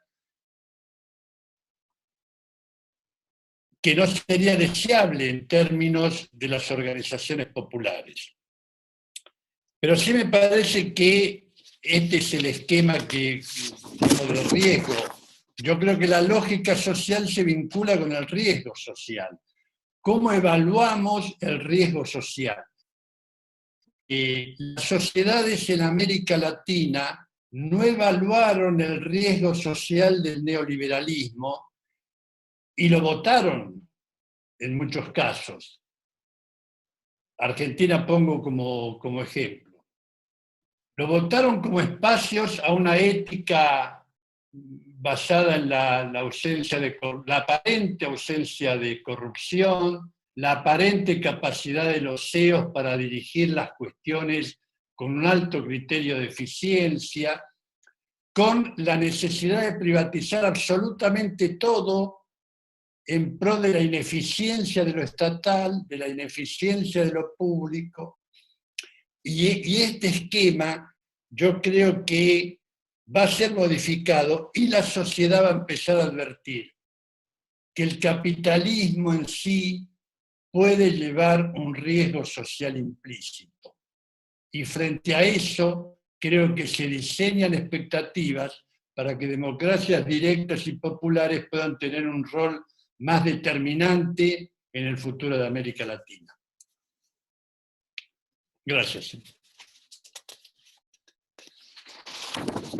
Profesor Byron. Sí, gracias. Voy a tratar de dar respuesta a las 4 preguntas de una manera ordenada, aunque de pronto puede que en el camino me pueda cambiar o modificar mi agenda. Uno es digamos, la primera pregunta del modelo de desarrollo. Creo que María Ceci lo planteó muy bien. El modelo de desarrollo que tenemos ahora es el problema. Y por tanto, creo que el asunto que habría que pensar aquí es ese modelo de desarrollo económico basado en la lógica de explotación, acaparamiento, racismo, dependencia, segregación socio-residencial. Creo que nos está mostrando esas dificultades frente a una pandemia como la que tenemos en la actualidad. Y el otro elemento es el que Jorge Manuel ha planteado y que en las preguntas también aparecen, y es, estábamos en un momento previo muy interesante de movilización social en América Latina, en Brasil, en Chile, en Colombia, iniciativas de movilización social y de protesta en relación precisamente a una crisis de ese modelo y a la dificultad que tienen las generaciones jóvenes para realmente llegar a un contrato social fuerte. Creo que ahí hay un asunto evidente en ese momento. El otro asunto es que el modelo de desarrollo choca con una pandemia, con un choque viral, como lo he planteado, en donde de alguna manera desnuda a los grupos más vulnerables de la sociedad. Los niños hoy son, digamos, los más afectados en este momento por situaciones de muy diversa índole, no van a la escuela, tienen problemas de violencia en su espacio doméstico, los niños tienen de alguna manera serias situaciones que ahora vamos a empezar de alguna manera a entender, pero también están las mujeres y la violencia contra las mujeres en esta pandemia muestra y evidencia el golpe que esto ha generado en las dinámicas de protección en donde las mujeres son fundamentales y vitales, pero además el aumento de los feminicidios en toda América Latina es un asunto que evidencia con claridad estos problemas del choque viral. Y adicionalmente, los adultos mayores, todos aquellos que hoy están en un proceso de envejecimiento y vejez y que de alguna manera están más vulnerables frente a un choque viral como los que tenemos ahora. Segundo elemento de este modelo de desarrollo tiene que ver con que se reclama la necesidad de una transformación justa de la sociedad. En este momento hay unas serias dificultades para generar o llegar a una transformación justa de la sociedad que nos permita garantizar el bienestar universal, material y subjetivo para la población. Yo creo que esto también está mostrando, este choque viral al modelo de desarrollo que veníamos trabajando, es la existencia de una multiplicidad de prácticas sociales, populares, muy ricas también, que han emergido en la idea de una asistencia directa a la población más vulnerable y más excluida de los diferentes países, a unos conocimientos que tiene la población. De alguna manera esto también muestra que la gente sabe que hay una pandemia en curso y que muchos reaccionaron rápidamente frente a esta situación. Y hay toda una serie de experiencias populares que están de alguna manera resistiendo al choque viral y al modelo de desarrollo tal y como lo planteaba la profesora María Ceci. Creo que es necesario hacer lo que yo planteaba ahora al inicio y es cambiar ese modelo excluyente sobre los bienes básicos. La educación es un bien fundamental para la sociedad. La salud es un bien fundamental para la sociedad. El trabajo. En América Latina no hay subsidios al desempleo. No hay, digamos, una política universal de subsidio al desempleo. Aquí nosotros nos hemos enfrentado a unos procesos de aceleramiento del desempleo en la región sin ningún tipo de política de seguro al desempleo como puede ocurrir en algunos países de Europa. Creo que eso es fundamental también, mostrar estas dificultades de las políticas sociales. Y creo que hay unos gestos de sentido humanitario muy interesantes en todos los sectores, tanto barriales y populares, comunitarios.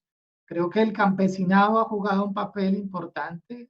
María Ceci ahora planteaba cómo, por ejemplo, se le hace la apertura a unos sectores económicos y a los sectores económicos más importantes que necesitamos ahora, que es la agricultura y el campesinado. No, la economía popular campesina de alguna manera se ha enfrentado a este choque viral ahora, pero en el pasado se enfrentó a un modelo de desarrollo que hizo extranjerización de la tierra, que hizo de alguna manera fenómenos que afectaron la economía popular campesina, que hoy es vital en América Latina, particularmente en Cali.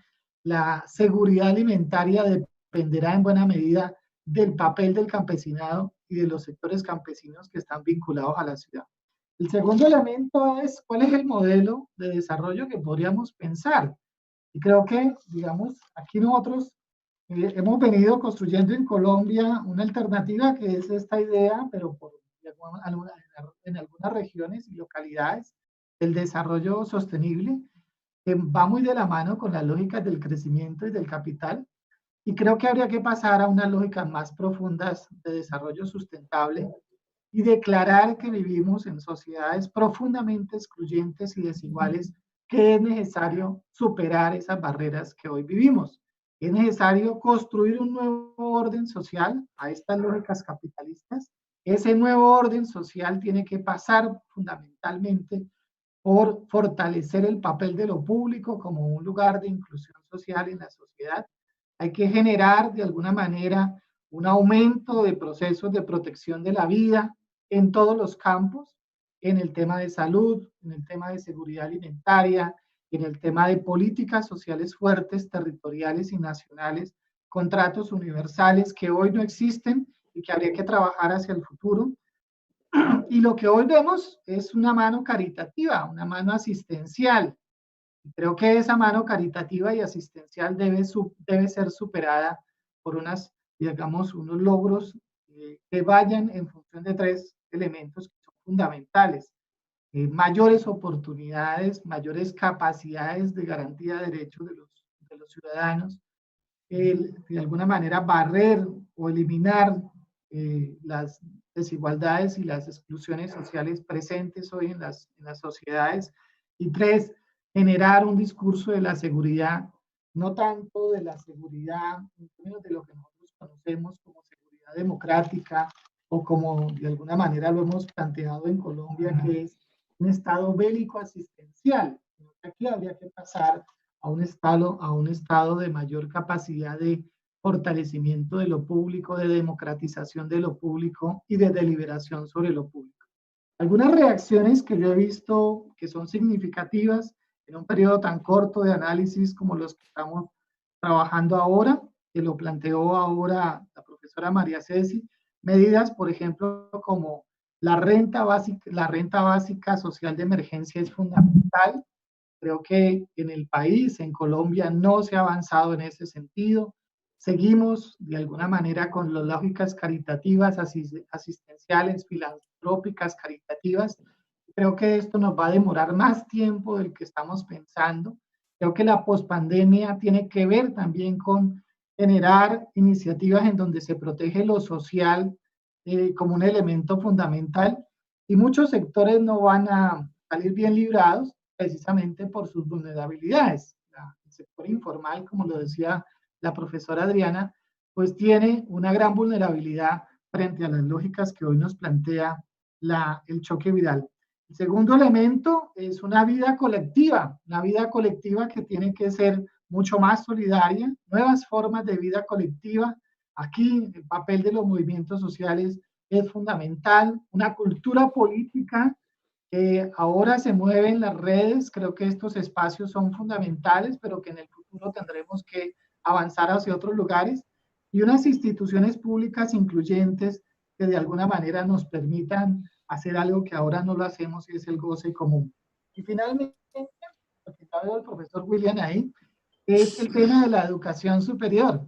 Creo que en eso nosotros tenemos unos déficits enormes. La educación superior creo que tiene la necesidad de una transformación crítica de las universidades. El pensamiento crítico yo creo que ha sido muy golpeado en los últimos años por el neoliberalismo y por, de alguna manera, estas lógicas mercantilizantes de la educación en lo público y en lo privado en los últimos años. Yo creo que hay que restaurar la naturaleza pública de la educación y hay que, de alguna manera, integrar a las sociedades a partir de fortalecer bienes públicos como la educación superior. Muchas gracias. Bueno, entonces tenemos la cuarta pregunta. Mira, tenemos la cuarta pregunta, que es sobre, acabo de verlo aquí, digamos, de la educación.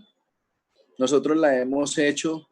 Tenemos un problema de restricciones del tiempo porque la sala solo la tenemos hasta las 8, pero en particular yo quisiera tomarme como el atrevimiento de hacerle esta pregunta a los dos profesores internacionales y después abrir la pregunta a hacer otras preguntas que nos han llegado múltiples preguntas. Les agradecemos a todos los que han participado con sus preguntas y sus intervenciones. La pregunta para la profesora María Ceci y para el profesor Jorge Manuel es: ¿cómo creen ustedes que la universidad debe responder ante las consecuencias sociales y ambientales del COVID-19? Que es una pregunta que lanzaron por el chat también. Bueno, yo en 2 minutos, yo quiero decirles que, como era de suponerse, la universidad pública y todo el sistema de ciencia y tecnología se encuentran bajo ataque en Brasil.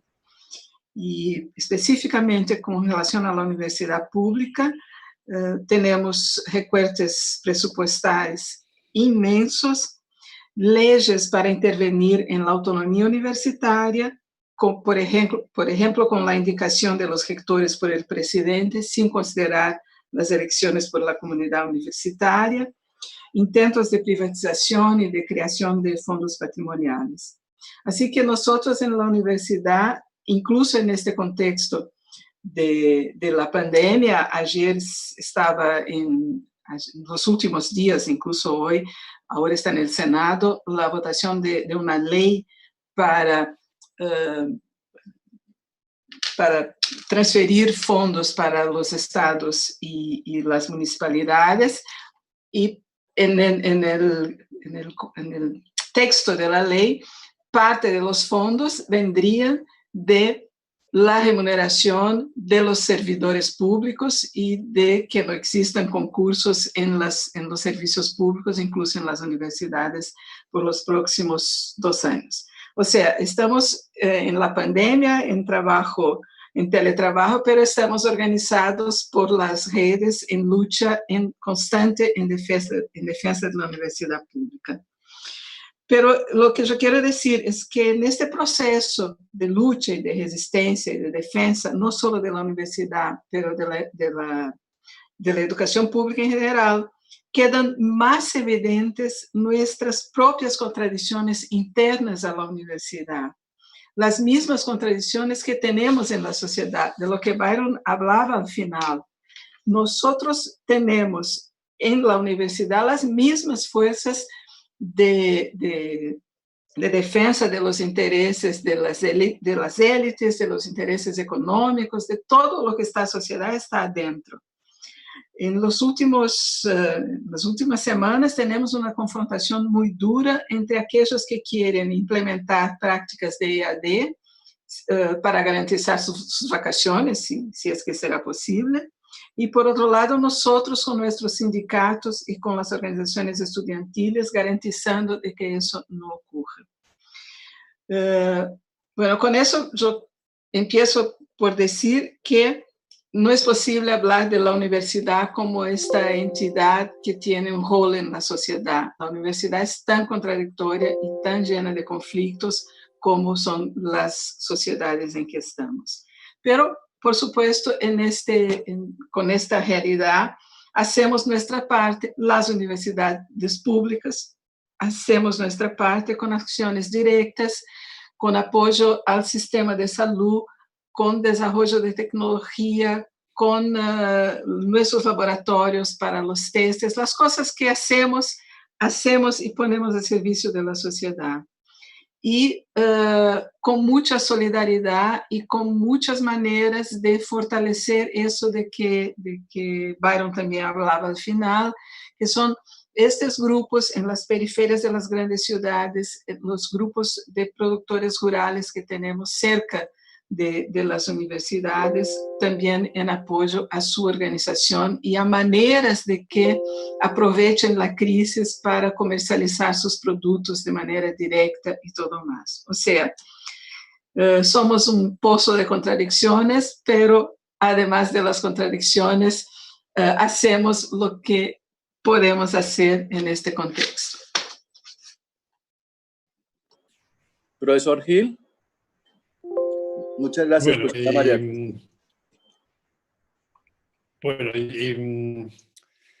Yo creo que la universidad es parte de la sociedad, no hay por qué esperar una universidad no contradictoria en el marco de un sistema social contradictorio. El tema es cómo navegamos en esas aguas tan complejas y en particular nuestras universidades como pensando en el sur, desde el sur, lo cual es un desafío adicional e implica otro tipo de desarrollos también conceptuales. Pero yo me voy a detener en una cuestión de la que estoy convencido. Yo creo que la función sustantiva de las universidades, quizá mi sesgo sea hacia la universidad pública, es crear conciencia. O sea, yo creo, por ejemplo, que decir que la pandemia hay que mirarla en el marco del ciclo capitalista es crear conciencia, que decir que la pandemia se relaciona con la financiarización y la apropiación y el patrón de acumulación del capital financiero es crear conciencia. Y una conciencia quizá ciertos escrúpulos respecto del bien común, respecto de poner en valor lo que nos es común, lo público.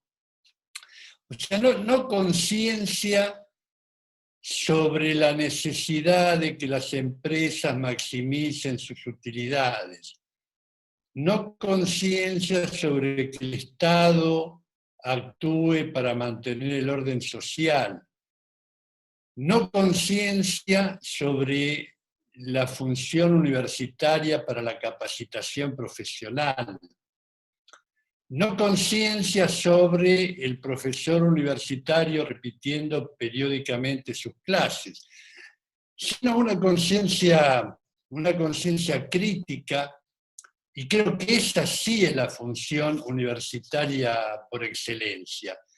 Y, digamos, a mí se me ocurre que en contabilidad nosotros tenemos que crear conciencia crítica que permita entender la relación entre las cosas, las acciones y los números referido a la estructura socioambiental.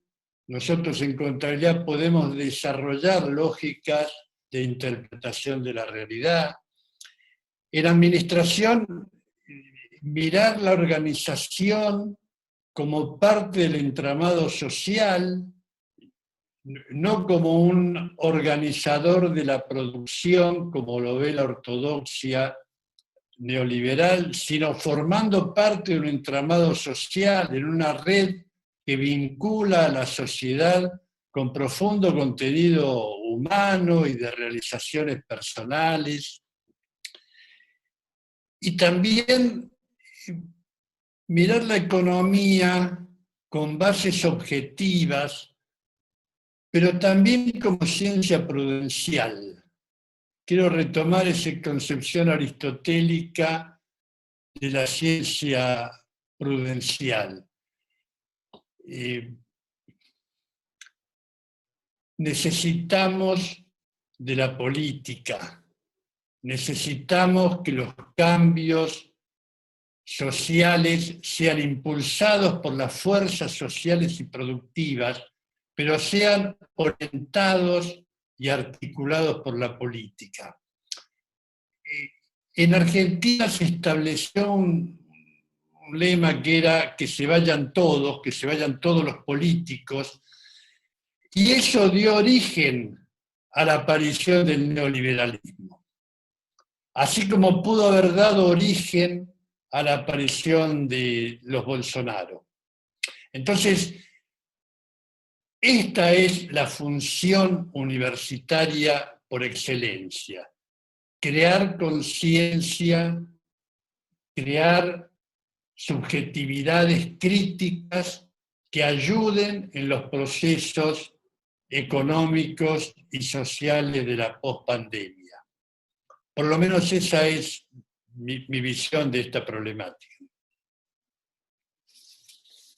Ya, ahí hay una pregunta que me parece que está, digamos, para los cuatro, Ustedes saben las limitaciones que tenemos de tiempo, por favor nos ayudan.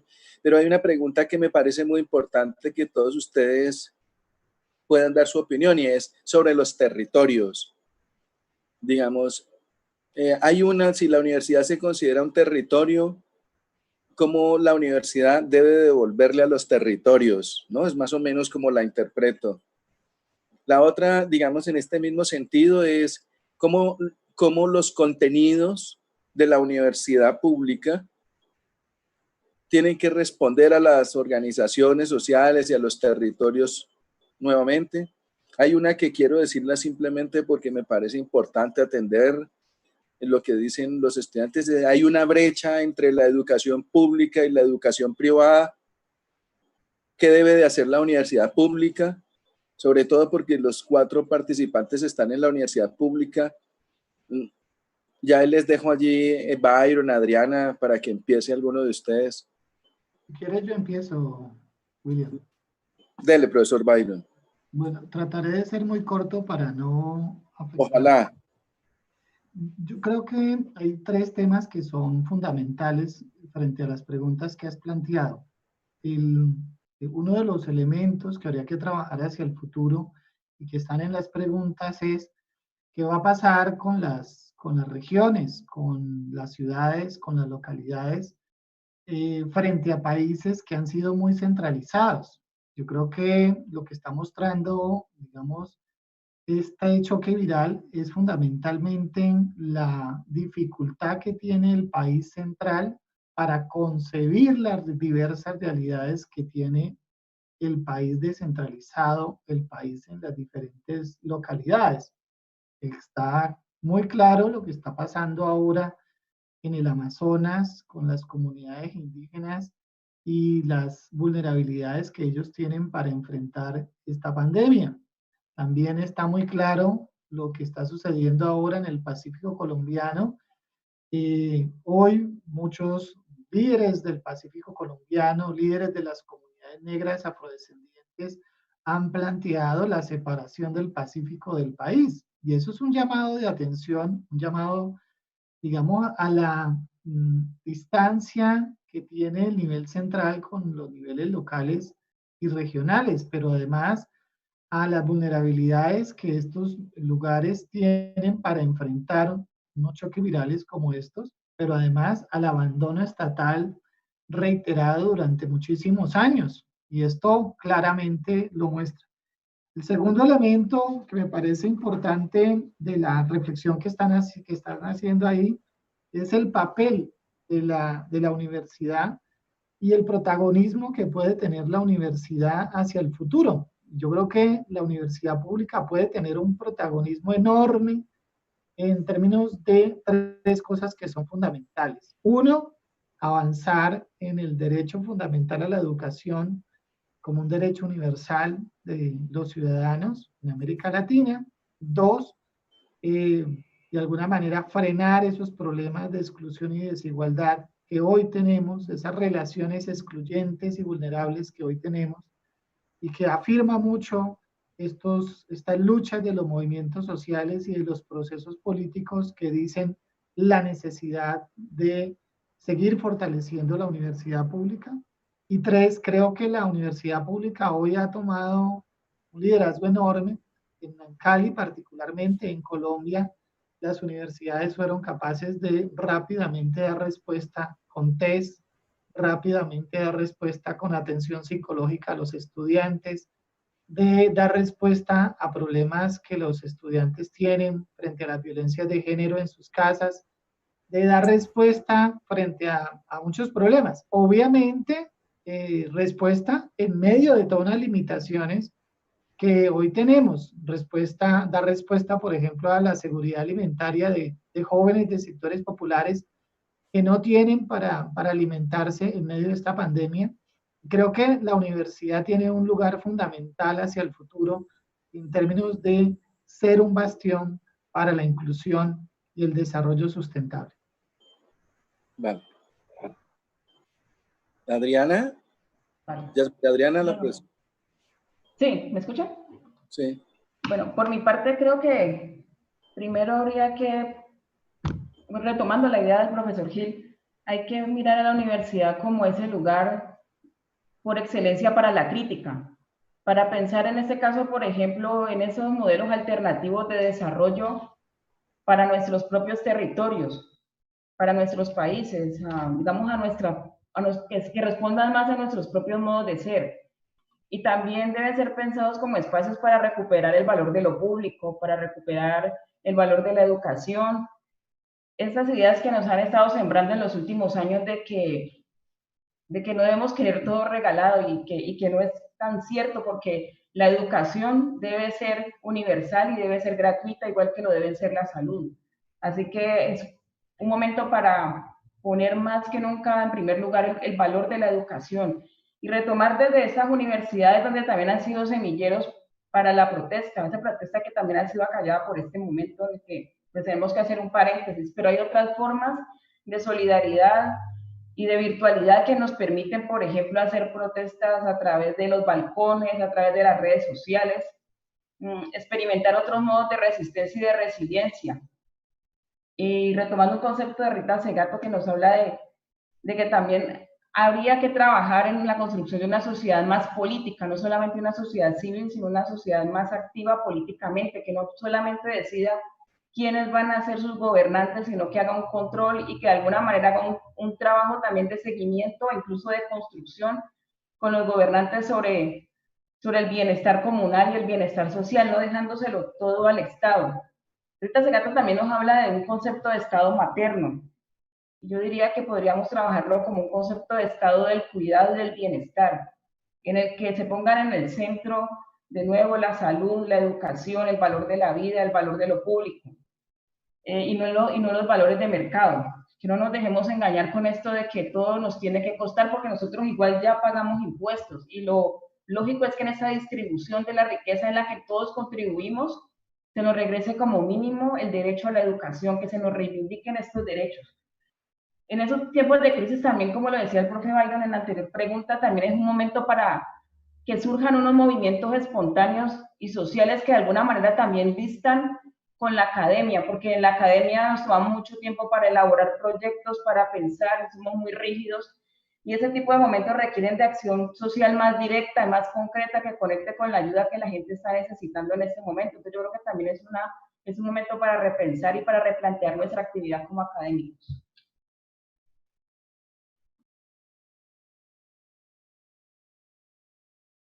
Hay una pregunta que quisiera, digamos, para cerrar, digamos, nos quedan 18 minutos y que cada uno tenga una breve intervención, que han insistido varios de los participantes, ¿cómo hacer, ¿no? En medio de esta pandemia, cómo hacemos nosotros para que el interés público y el interés privado en las sociedades de América Latina puedan encontrarse? ¿Qué se puede hacer? Profesora María Ceci, le doy el honor nuevamente. Porque ya sabes lo que yo voy a contestar, ¿no? Porque no podemos, ¿no? Hay una pregunta que se quedó sin, que era cómo reducir la brecha entre las universidades públicas y las universidades privadas. Bueno, esto lo siento, pero nosotros no podemos hacer por ellos, ¿no? Lo que hacemos en nuestros cursos de posgrado todo el tiempo. Hacemos la formación de los profesores que están en las universidades privadas, en las facultades privadas. Pero cuando ellos ahí están bajo una lógica de trabajo y una lógica de control y una lógica pedagógica, bueno, que ahí no podemos más intervenir. Y la respuesta es muy sencilla, ¿no? Es que la razón de existir es distinta, ¿no? Ahora, hoy estaba el ministro de la Salud. Acá tenemos un problema que pronto ustedes llegarán, bueno, no sé, en Argentina tal vez, pero porque ustedes no tienen el sistema público, ya lo sé. Las camas públicas de tratamiento intensivos están agotadas en el Amazonas, por ejemplo, pero En el sector privado hay camas sin utilización.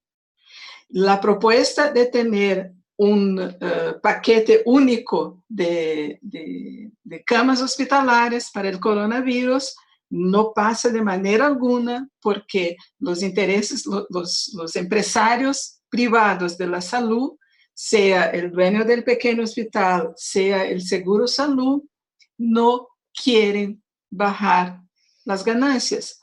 Entonces, es horrible, pero es así, ¿no? Y no creo que sea posible una respuesta diferente. Profesor Gil. Profesor Jorge Manuel. La articulación de lo público y lo privado es todo un desafío en el marco de las contradicciones que permanentemente plantea María Ceci, ¿no? Y, a ver, el ser humano es ser humano en tanto viva en sociedad, en tanto sea un elemento social constituyente de esa propia sociedad. Para que se dé esa condición, llamémosle existencial, ontológica o lo que fuere, es preciso un espacio público lo suficientemente contenedor de las expectativas privadas, pero con los límites que implica la equidad social. Entonces, la prevalencia de lo público es lo que hace emerger la prevalencia de la política por sobre la economía. La prevalencia de lo privado es lo que supone el predominio de la economía por sobre la política. Nosotros vemos natural que los mercados manden sobre la salud, manden sobre la educación, manden sobre la seguridad. Lo vemos como natural. El que paga en base a su esfuerzo merece lo mejor, y mejor que el otro que no se esfuerza para lograr aquello que necesita. Entonces, me parece a mí que ese planteo de lo público y lo privado debe relacionarse con qué cosmovisión tenemos de la organización social y qué rol pretendemos para el individuo en la sociedad. O sea, me da la impresión que detrás de esa dicotomía entre lo público y lo privado está el espacio de la política versus el espacio de la economía. Y se me ocurre que ahí hay una contradicción de tipo permanente y constante y sistemática. Y también se me ocurre que esa contradicción es parte de la condición humana, es parte de la puja entre el egoísmo y la solidaridad.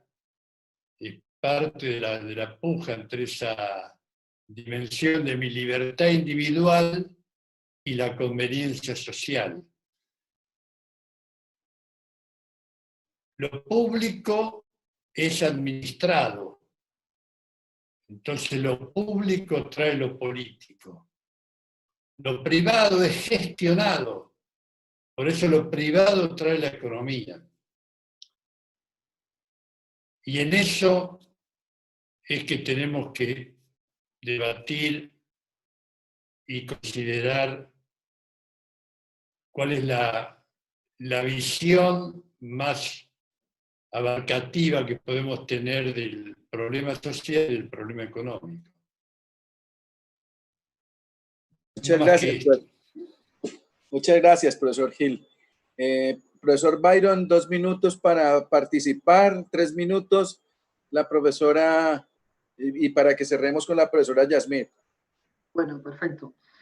No, yo voy a plantear con relación a la pregunta que me parece muy sugerente, y es el análisis que podemos hacer del conjunto de políticas sociales en América Latina y en Colombia, es la muestra de un estado de cosas institucional, lo que nosotros llamamos un régimen de bienestar, que tiene dos grandes características: un régimen de bienestar dual, en donde participa lo público y lo privado, en donde lo privado pues es excluyente, mercantil, limitado, y lo público pues padece problemas de inclusión, problemas de corrupción y de clientelismo que son muy fuertes a la hora de garantizar bienes y servicios básicos fundamentales para la población. Creo que ahí hay un problema de fondo que nosotros tenemos que trabajar, y es rescatar el valor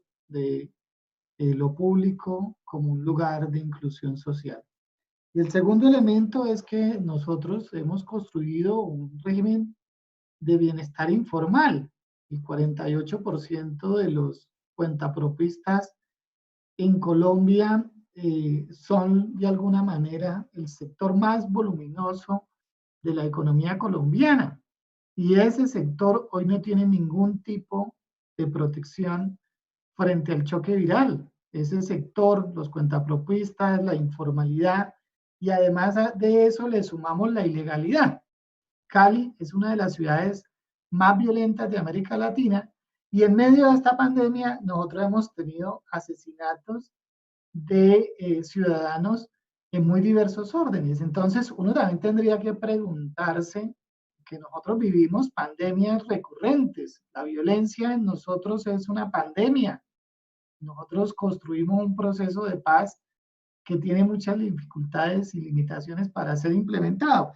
Pero lo que yo quiero decir aquí, y para pues, con eso cerrar, es que, digamos, estos dos regímenes, tanto de lo público como de lo privado, pues tienen unas características muy particulares que, como lo decía la profesora María Ceci, pues son muy difíciles a veces de entender y apropiar. Nosotros, por ejemplo, somos los que formamos a los profesores de las universidades privadas o de los colegios privados, pero ahí se mueven nuestros profesores, nuestros colegas en otras condiciones de flexibilización y de precarización laboral muy fuertes.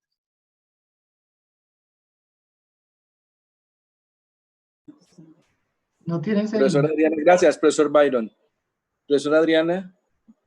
Bueno, yo creo que si partimos de la esfera individual o del plano individual, lo público puede verse como algo perfectamente antagonista de lo privado. Entonces, si concebimos que la felicidad del individuo, y recordando que esta idea de individuo no ha existido siempre ni en todas las regiones o en toda la geografía planetaria, si esa idea de felicidad es acumular y consumir, entonces bajo también el discurso de los vencedores y los vencidos, pues el que gana es el que puede acumular más, y por tanto el valor de lo público se ve como contradictor.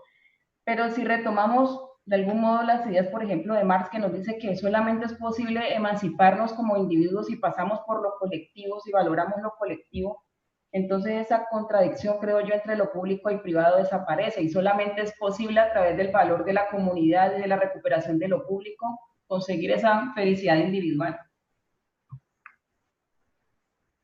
Bueno, entonces a la profesora María Ceci, eternamente agradecidos, al profesor Jorge Manuel Gil, eternamente agradecidos, a la profesora Yasmira Adriana, al profesor Byron, a todos los que han entrado a este espacio que esperamos sigamos haciéndolo. Yo creo que en unas 2 semanas seguiremos intentando con otro espacio de estos. Estamos pensando en hacer de cierta manera una semana muy abierta, como una especie de verano abierto para que todas las personas puedan entrar a ese espacio. Ojalá todos ustedes se animen a estar allí. Este espacio no tiene ninguna importancia si las personas no atienden este llamado un poco a la humanización que siempre ha caracterizado nuestra facultad. Recuerden que la Facultad de Ciencias de la Administración se ha preocupado desde hace muchos años con profesores españoles, con profesores colombianos, con la Escuela de Canadá, con la Escuela de Brasil, de Argentina, digamos, ahora con Ecuador, que hemos tenido buenas alianzas. Siempre hemos querido una reivindicación que de pronto trascienda un poco. Tenemos que lograr algún día hacer un encuentro entre lo privado y lo público en el marco de reconocer que la razón de la universidad es el pensamiento crítico, la producción del hombre, pensar la sociedad y pensar la ciencia en términos del bienestar, por lo menos justo. Yo creo que ese es el punto, digamos, que nosotros tenemos. A todos muchas gracias, que estén muy bien. Nos vemos en el curso de verano en línea y en la próxima conferencia en 15 días. Muchas gracias a todos, especialmente muy agradecido. Chao. Hasta luego, gracias a todos. Un abrazo. Chao a todos los colegas y a los asistentes. Chao. Un gusto. Saludos para todos, ¿sí? Vale. Mucha suerte.